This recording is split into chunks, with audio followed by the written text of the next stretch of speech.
Ang simula ng mabuting balita ng Panginoon ayon kay San Mateo. Ito ang lahi ni Jesucristo na mula sa angkan ni David na mula naman sa lahi ni Abraham. Si Abraham ang ama ni Isaac, si Isaac ang ama ni Jacob, na ama ni Juda at kanyang mga kapatid. Naging anak naman ni Juda kay Tamar sina Fares at Zara. Si Fares ang ama ni Esrom at si Esrom ang ama ni Aram. Si Aram ang ama ni Aminadab at si Aminadab ang ama ni Naason na ama naman ni Salmon. Naging anak ni Salmon kay Rahab si Buos at naging anak naman ni Buos kay Ruth si Obed. Si Obed ang ama ni Jesse na ama ni Haring David. Naging anak ni David si Solomon sa dating asawa ni Urias. Si Solomon naman ang ama ni Roboam. Si Roboam ang ama ni Abias at si Abias ang ama ni Asa. Si Asa ang ama ni Josaphat at si Josaphat ang ama ni Joram na siya namang ama ni Uzzias. Itong si Uzzias ay ama ni Jotam na ama ni Akas at si Akas ang ama ni Ezekias, si Ezekias ang ama ni Manases at si Manases ang ama ni Amos na ama naman ni Hosias. Si Hosias ang ama ni Jeconias at ang kanyang mga kapatid. Panahon noon ang pagkakatapon ng mga Israelita sa Babilon. Pagkatapos ng pagkakatapon sa Babilonia, naging anak ni Jeconias si Salatiel na ama ni Zorobabel. Si Zorobabel ang ama ni Tio na ama ni Lehi at si Eliab ang ama ni Azor. Si Azor ang ama ni Salo na ama ni Itong si Akim ang ama ni Eli.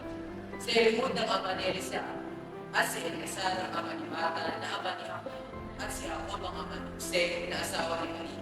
Si Maria naman ang ina ni Jesus na tinawag na Kristo.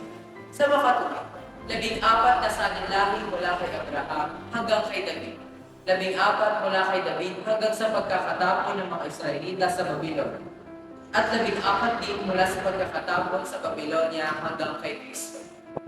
Ang mabuting balita ng Panginoon. Binanggit sa Ebanghelyo ngayong araw ang mahabang talaan ng lahi ni Jesus. Habang pinagdinilayan ko ito, naisip ko na bawat isa sa kanila ay may ginampan ng papel sa plano ng Diyos kung paano sila naging tulay sa kaligtasan. Maaaring may iba sa kanilang nagkamali, may mahina, dumaan sa pagsubok. Ngunit ginamit pa rin sila ng Diyos upang magdala ng pag-asa sa mundo sa pamamagitan ni Jesus.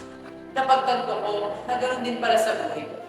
Minsan pakiramdam ko maliit lang ang nagagawa ko o hindi sapat ang oras para sa lahat. Pero pinaalala sa akin ng Diyos na walang maliit na bagay kapag ginawa ko ito ng may pagmamahal at pananampalataya.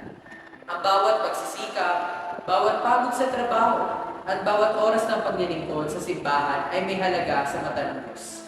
Tulad ng mga taong binanggit sa talaan, gusto ko rin maging tapat sa maliit na bahagi na ibinibigay sa akin. Dahil naniniwala ko na sa likod ng lahat ng hirap at pagod, may mabuting plano ng Diyos. Manalangin tayo.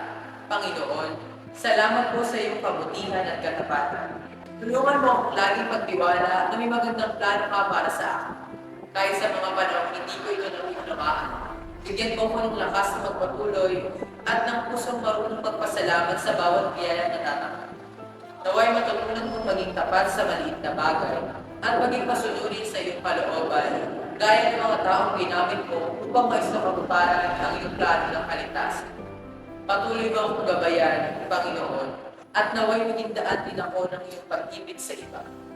Amen.